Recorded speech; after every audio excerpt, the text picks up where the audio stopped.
नाम में डची एस्लान का ट्रेनिंग ग्राउंड दिखाया जाता है जहां पे किसी की तलवार नीचे गिरती है और वो था एटल। तो तब ड्यूक कहता है तुम तो अपने डेस्क पे पूरा दिन बैठ बैठ के बिल्कुल सुस्त हो गए हो, अब जल्दी करो उठ जाओ। और उसने वो तलवार एटल की तरफ तानी हुई थी। तो तब वहां पर हमारी बेटी और जोआना भी थी।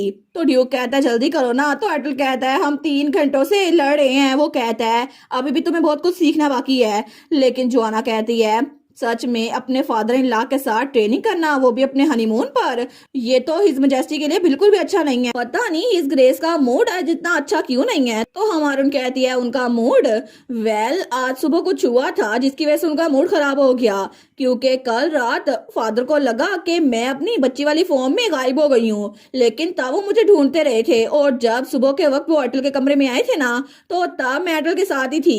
लेकिन मुझे अटल के साथ देखकर उनका तो बिल्कुल ऑरा ही बदल गया। और उसके बाद वो सुबह से लेकर अभी तक एटल को तलवारबाजी करवाई जा रही हैं और उनका तो गुस्सा खत्म ही नहीं हो रहा। लेकिन तब वो कहती है आखिर वो क्या चाहते हैं कि मैं और एटल शादीशुदा होकर भी अलग अलग कमरों में सोए। तो जोआना कहती है मुझे तो ऐसा ही लगता है, लेकिन मुझे हिज मजेस्टी पे बहुत ज्यादा तरस आ रहा है। और एटल फिर से तलवार उठाने के लिए खड़ा हो गया था। तो जोआना कहती है हिज ग्रेस तो खुद भी लव सिक हस्बैंड हुआ करते थे। हमारून कहती है क्या मेरे फादर? वो कहती है जी बिल्कुल, क्या आपने उनके बारे में ये कहानी नहीं सुनी? तो बेटी कहती है नहीं नहीं, मैंने डिटेल में नहीं सुनी थी। जोआना प्लीज मुझे बताओ ना, मुझे जानना है कि मेरे पेरेंट्स जब यंग थे तो कैसे थे। तो जोआना कहती है वेल मुझे लगता नहीं है मुझे आपको ये बताना चाहिए। तो हमारून कहती है प्लीज प्लीज मुझे बताओ ना, आखिर वो कैसे मिले थे? क्या वो काम के दौरान मिले थे? लेकिन पहले प्यार में कौन पड़ा था? तो तब तो वो बड़े प्यार से पूछ रही थी। वो कहती है प्लीज बता दो ना। तो जोआना कहती है वेल अगर आप पूछ ही रही हैं तो मैं ना नहीं कह सकती। अगर मुझे अच्छे से याद है ना, तो ये सब कुछ तब शुरू हुआ था जब ड्यूक सबसे पहले आपकी मोम के प्यार में पड़ गए थे। और उस वक्त वो थोड़े छोटे थे, उनकी अभी तक कमिंग ऑफ एज सेरेमनी नहीं आई थी, वो 17 साल के थे। लेकिन तब ड्यूक उसके हाथ में टॉवल था और तब हमारी हीरोइन की मोम ताशा वो वहां पे ट्रेनिंग कर रही थी। तो जोआना कहती है उनकी शादी से पहले मैडम उनके पर्सनल नाइट के तौर पर वहां काम करती थी और वो उनके कैपेबल गार्ड्स में से एक थी। लेकिन तब हमें वो सीन दिखा जाता है जब ताशा की ट्रेनिंग खत्म हुई थी ना, तो ड्यूक उसके पास आता है। वो कहता है तुम तो हमेशा काम करती रहती हो। वो कहती है लियोन, नहीं मेरा मतलब है लॉर्ड लियोन हार्ट।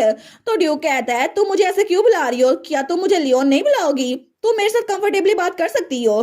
तो स्ताशा कहती है आखिर मैं आपको इतने अफेक्शनेट नाम से कैसे बुला सकती हूँ? वैसे भी मुझे तो ये सोच के बहुत ज्यादा शर्मिंदगी हो रही है कि मैंने पहले ही दिन आपको अपना फेलो नाइट समझा और आपके साथ इतनी कैजुअली बात की थी। और वो सोचती है पहले दिन जब मैं यहाँ पर आई थी ना, तो मैंने कहा था मैं हूँ ताशा, क्या तुम मेरे साथ नाइट ऑर्डर में हो? और उसने कहा था तुम्हारा नाम क्या है? तो ड्यूक ने कहा था लियोन हार्ट। तो वो कहती है ठीक है मैं तुम्हें लियोन कहूंगी, ठीक है तुमसे मिलकर अच्छा लगा।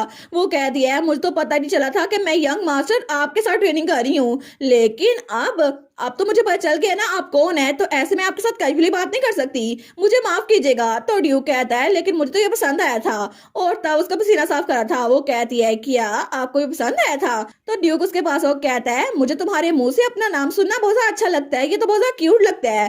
तो तब वो तो उसके बिल्कुल करीब था। तो ताशा कहती है थैंक यू टॉवल के लिए, लेकिन मैं अपना पसीना खुद ही साफ कर सकती हूँ। वो कहता है ठीक है फिर। लेकिन तब ताशा वो सोचती है ऑनेस्टली यंग मास्टर को कोई आइडिया नहीं है कि उनकी काइंडनेस कितनी डेंजरस हो सकती है, ये तो बहुत ही ज्यादा चार्मिंग है। वो कहती है आप यहाँ पे ट्रेनिंग करने के लिए आए थे ना, तो ठीक है मैं यहाँ से चलती हूँ। लेकिन तब वहां से जा रही थी तो ड्यूक उसी को देख रहा था और वो उसको पीछे से मुड़कर देखी जा रहा था। वो कहता है मैं यहाँ पे ट्रेनिंग करने के लिए तो नहीं आया था। लेकिन ताशा ये बात नहीं सुनती। तो जोआना बताती है उसके बाद तो लॉर्ड बार बार मैडम के पीछे पीछे रहे थे, जब भी उनके हाथ में चोट लगती थी ना, तो वो कहते थे तुम्हारे हाथ में चोट लगी है मुझे दिखाओ।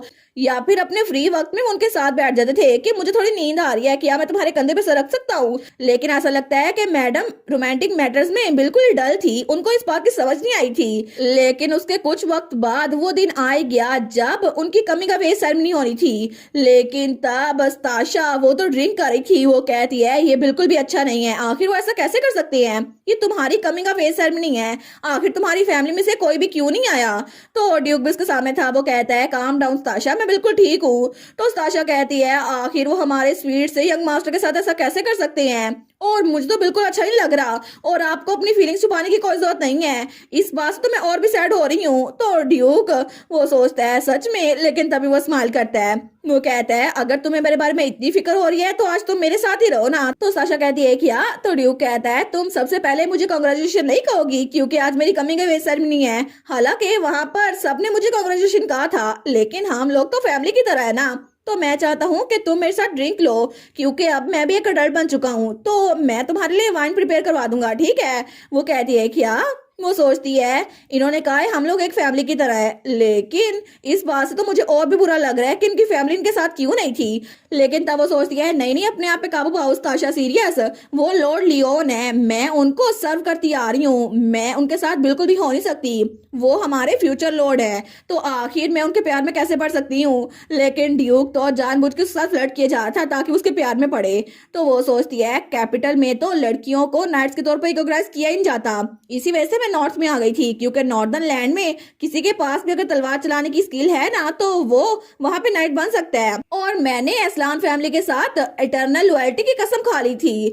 तो स्ताशा कहती है ठीक है, आज आपकी कमिंग का वेट सेरेमनी है ना, तो ठीक है मैं आपके साथ ड्रिंक कर लूंगी। तो ड्यूक कहता है चलो मेरे कमरे में चलते हैं। लेकिन वो सोचती है अगर मुझे पता होता कि मेरी लॉयल्टी इतनी जल्दी खत्म हो जाएगी तो मैं कभी भी वहां ना जाती। और मुझे लगता है कि मैं नाइट के टाइटल के लिए बिल्कुल अनवर्दी हूँ। और तब हमें डायरेक्ट सुबह का सीन दिखा जाता है, जब उसकी आंख खुलती है तो वो ड्यूक के साथ ही थी। तो जब वो देखती है वो कहती है क्या?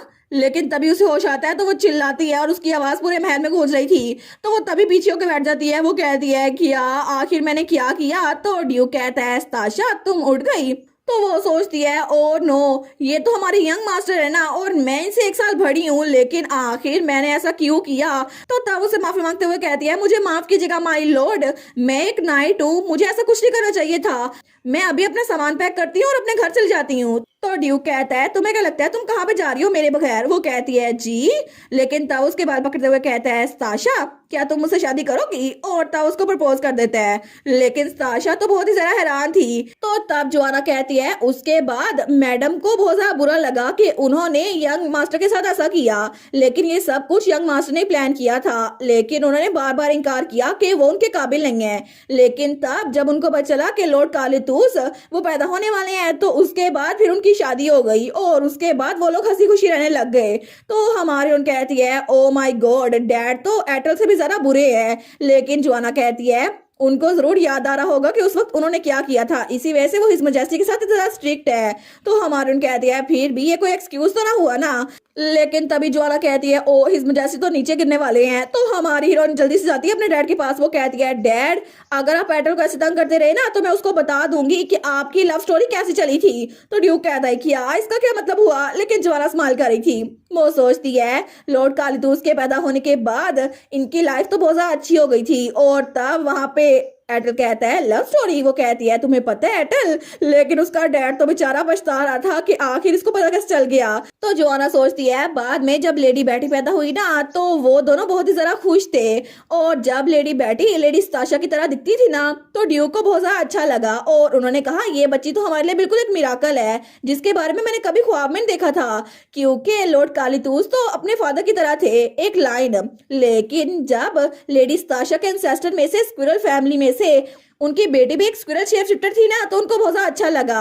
और तब तो ड्यूक और डचेस बहुत ही ज्यादा खुश थे, उनकी खुशी का कोई ठिकाना नहीं था। और लॉर्ड कालितूस भी अपनी बहन को देखकर बड़े खुश थे। और प्रेजेंट में ड्यूक हमारी बेटी को समझा रहा था प्लीज ऐसी बातें मत करो ना। लेकिन तब वहां पे जॉन आती है। वो कहती है माय लेडी हमने एक नया डिजर्ट बनाया है, क्या आप खाना चाहेंगी? वो कहती है डिजर्ट? तो ड्यूक कहता है ठीक है अब ट्रेनिंग बड़ी हो गई, चलो अब जाके खाना खाते हैं। तो हमारी बेटी शरारती स्माइल करते हुए कहती है अगर ऐसा ही है तो फिर मैं डिजर्ट के ऊपर एटल को सब कुछ बता दूंगी। वो कहता है माय बेबी प्लीज ऐसा मत करो ना। लेकिन जोआना सोचती है मैं उम्मीद करती हूँ ये मिराकल हमेशा ऐसे चलता रहे। और इसी के साथ ये वाला पार्ट यहीं पर ख़त्म। तो आप लोग बताइएगा आप लोग को ये पार्ट कैसा लगा और वीडियो को लाइक और चैनल को सब्सक्राइब लाजमी कीजिएगा। बाकी वीडियोस का लिंक भी स्क्रीन पर नज़र आ रहा होगा तो काइंडली उनको भी चेकआउट कर ले। और thank you so much for watching my videos. Stay safe, bye bye.